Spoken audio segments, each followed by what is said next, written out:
Maintenant, je vous invite à une minute de silence en la mémoire de Samuel Paty, mais en même temps, n'oublions pas que si sa vie lui a été volée, d'autres vies ont été piétinées. Sa femme, maintenant, est une veuve et son fils est un orphelin.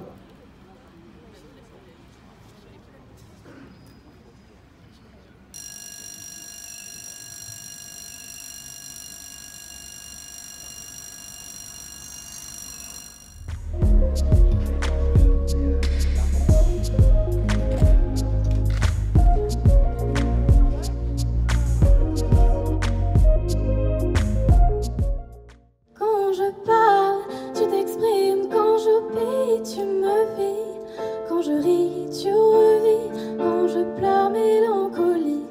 Quand je parle, tu t'exprimes, quand j'oublie, tu me vis, quand je ris, tu revis, quand je pleure, mélancolie.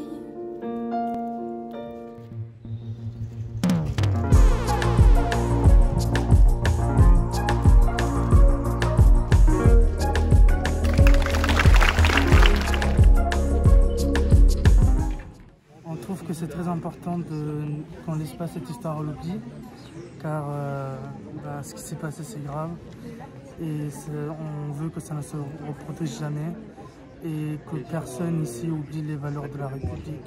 Un collègue enseignant est venu me voir et m'a dit « Samuel Paty, c'est vous, c'est moi, c'est nous, nous ne devons jamais oublier et chaque année nous souvenir. » Ce collègue avait raison.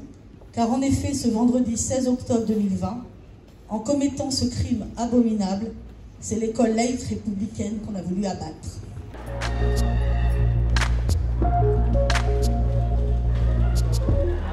Je suis allé d'abord dans une classe de première où dans le cadre d'un cours d'histoire, nous avons parlé du terrorisme, du fait que les terroristes cherchaient à faire peur et que ce que nous avons à opposer à ça, c'est justement la sérénité et la force de la République et de la démocratie. Ce sont des valeurs simples, mais des valeurs très importantes. Et je suis toujours rasséréné de voir que les élèves spontanément parlent de la liberté et savent que la liberté est un bien extraordinairement précieux et qu'elle doit être défendue tout simplement. Samuel Paty est mort pour ça et quand nous le commémorons, si nous voulons donner un sens à ce qui s'est passé, eh bien c'est justement en ne reculant jamais d'un centimètre ni sur les valeurs de la République, ni sur la démocratie, et donc sur la liberté.